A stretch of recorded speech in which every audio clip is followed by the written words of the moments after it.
Olá, somos estudantes da Unasp do curso de Fisioterapia e, como projeto da disciplina de exames, estamos aqui para explicarmos sobre densitometria óssea. Ele é um exame indolor e não invasivo e, como podemos ver, o paciente o realiza deitado e ele serve para medir a quantidade de minerais dos ossos. Para saber se essa densidade está normalizada, os resultados obtidos no exame são comparados a padrões de idade e sexo de pacientes saudáveis, sendo essa comparação fundamental na identificação de perda de massa óssea, diagnóstico e tratamento de doenças como osteopenia e osteoporose. Na prática clínica, os locais examinados são fêmur, coluna, bacia e punho, ou seja, áreas de maior incidência dessas doenças ósseas.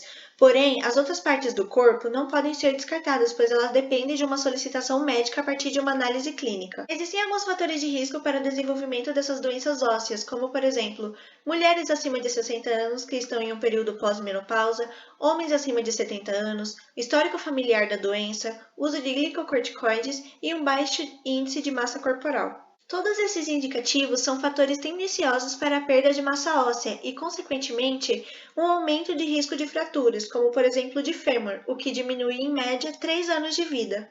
Existem duas tabelas de análise de referência para interpretarmos os resultados dos exames. À esquerda nós temos a análise em T-score, que ela compara a densidade óssea de pacientes acima de 50 anos em relação a jovens a partir de 20 anos e adultos até 40 anos. À direita, temos a análise em Z-score, que ela compara a densidade óssea de pacientes com menos de 50 anos em relação a pacientes saudáveis da mesma idade, raça e etnia. De acordo com a Organização Mundial da Saúde, a OMS, os valores estabelecidos são referenciais a gramas por centímetros quadrados ou cúbicos. Quando vamos interpretar uma densitometria óssea com análise em T-score, notamos a presença de uma tabela que nos referencia em 3 cores. A cor verde significa que a massa óssea está dentro da normalidade. A amarela significa que existe uma osteopenia, ou seja, uma baixa massa óssea. E a vermelha, temos um caso de osteoporose. Do lado esquerdo da tabela, temos os valores referentes à sigla BMD, que traduzindo para o português significa a densidade mineral óssea. No lado direito da tabela, nós temos os indicativos de análise T-score, que variam de 2 até menos 5. E na parte inferior da tabela, temos os indicativos de idade, que variam de 20 até 100 anos. Vamos fazer uma interpretação dessa densitometria óssea de coluna. Notamos que o padrão do resultado está em aproximadamente menos 2,7 de desvio padrão, o que significa aproximadamente 0,90 gramas por centímetros quadrados de densidade óssea. Este exame pertence a um paciente de aproximadamente 74 anos.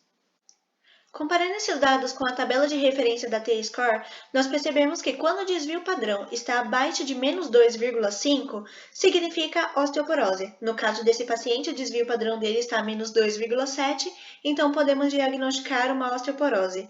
Outra maneira também de nos basearmos são pela cor e descrição da própria tabela. Agora temos uma lesão no fêmur direito de um paciente com aproximadamente 74 anos. Seu desvio padrão está em menos 2,1, o que é aproximadamente 0,757 gramas por centímetros quadrados de densidade óssea. E comparando esses valores com a tabela de referência da T-score, nós vemos que quando o desvio padrão está entre menos 1,1 até menos 2,5, significa osteopenia. Exames em T-score são mais comuns na prática clínica por conta da incidência dessas doenças ósseas, como osteopenia e osteoporose.